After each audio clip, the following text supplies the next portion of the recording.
Final exams. Each year, we Lasallians spend hours every night this week cramming, frantically absorbing as much information as we can, from study guides to maintain grades or raise them a few percentage points. Stress levels run high. Caffeine intake does too. But what if you could use the hours you spent studying these past few days having fun, doing something creative? What if you could walk into school this week without feeling that deep fear in your stomach that your grades are going to tank? What if your final exam wasn't an exam at all? That'd be great, right? And if LaSalle switched their final exams to final projects, that could become a reality. This brings me to ask the question, why must healthcare be so expensive? But saving endangered species isn't a noble cause. We attempt to do it in order to manipulate nature. It's human arrogance. It's the very thing that created all of these issues to begin with. Now more than ever, we need a solution. Politicians glued to their beliefs dig in for a long battle of rhetoric and look past the input of those they represent and instead vote as a party, not as individuals. Now more than ever, we need humility. My dog Copper is a pain in the ass. That has been an indisputable fact of the past 11 years of my life. He is a relentless barker, he occasionally throws up on our carpets, and his hair gets on everything without exception. But of course I love him. When Copper dies, my mom will lose someone to watch The Bachelor or The Voice with, and my dad will lose someone who is always up for a nice hike in the gorge. My sister will lose someone to wake up to in her bed, and someone to sing along with her in-house piano recitals. I will lose someone who has always been there for me. Copper has stayed up with me when I get intense bouts of insomnia, and he's listened to me cry for my friends. He listened to me sob when I learned that my grandpa died, and he played with me when I had no one else to play with. When Copper dies, we will lose a family member. English isn't the only class a final project works for, either. In science, we could design our own labs at home, incorporating main points of the semester, or even have our own periodic table project cover some more topics of the year and push back its due date to become a final.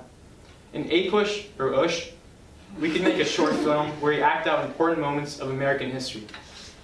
Those projects would test our knowledge as well as an exam because we'd have to know the topics to put them in a project. The medicine that I require that will save my life is from an epinephrine auto-injector. I know that I must have an EpiPen with me at all times, just in case, so my parents always make sure we have at least 2 in the household. However, a 2-pack of EpiPens currently costs over $200 with insurance coverage. If $200 seems too expensive for 2 shots of epinephrine, this is cheap compared to the price of $600 for 2 EpiPens without insurance. Alright, we've only been here for what, 200,000 years? And we've only engaged in seriously heavy industrial operations for the past 300 years.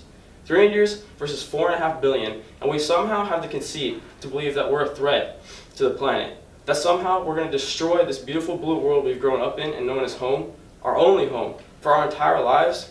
If you really want to know how the planet's doing, ask the people in Pompeii who are frozen into position from volcanic ash. Ask those people in Mexico City or Armenia or 100 other places that are buried under thousands of tons of earthquake rubble. Or how about those people in Kilauea, Hawaii, who build their homes right next to an active volcano and then wonder why they have lava in the living room the next month? But do yourself a favor and get a dog. Let yourself feel what it's like to have a bond with someone that you can freely share your worldviews with or rant to about whatever you want.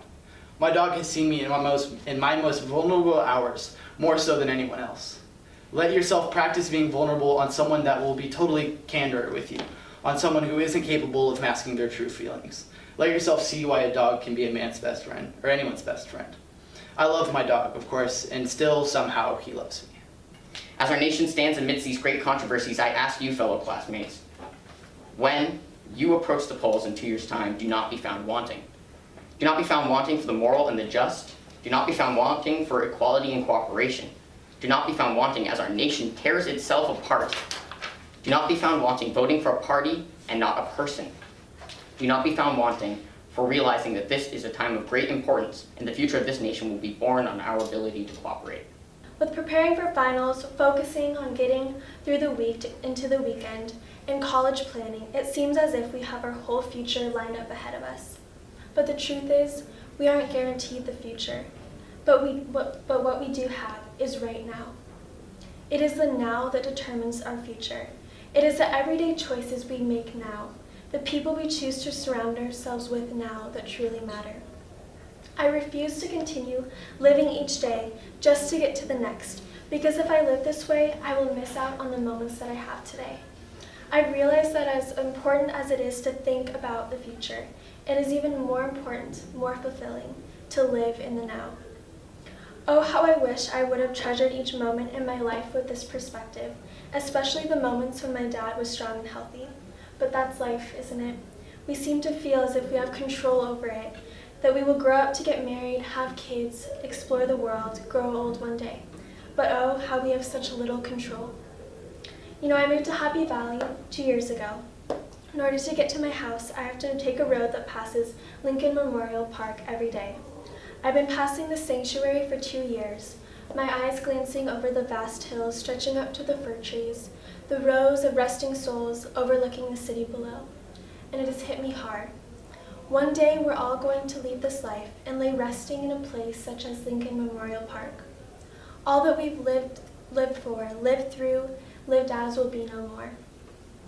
It hit me hard that life is truly a gift, and as quickly as it is given, it can be taken away. And that is why it is so important to live in the now. How can we really know when our last day will be? The thing is, we don't. And that scares a lot of people, and it should. It should scare you not into fear, but into having a passion to fully live each day, to live in the now. We've been given the gift of life, living here in this moment. We're breathing, alive, our hearts are pumping. We will never be given moments like the ones we have now. And so, my fellow classmates, I ask you dearly, how are you going to choose to live? With all my heart, I hope that you choose to live in the now, to appreciate the moments that you are living now. Because the people you have in your life won't be there forever, and you're going to look back and wish that you could have treasured the moments that you have now. I hope you treasure today. I hope that as you walk out of this classroom, your eyes are opened to the people who are around you, and I hope you appreciate them. I hope you go home tonight and let your parents know just how much you love them just one more time. I hope you're not afraid to take risks, but you passionately pursue each and every day. You will never live these same moments again, so make them count. Harvard recognizes projects can test students better than a final exam and prepare them for life more. It's time for LaSalle to start doing the same. For the sake of students' mental health and education, final exams should be replaced with projects.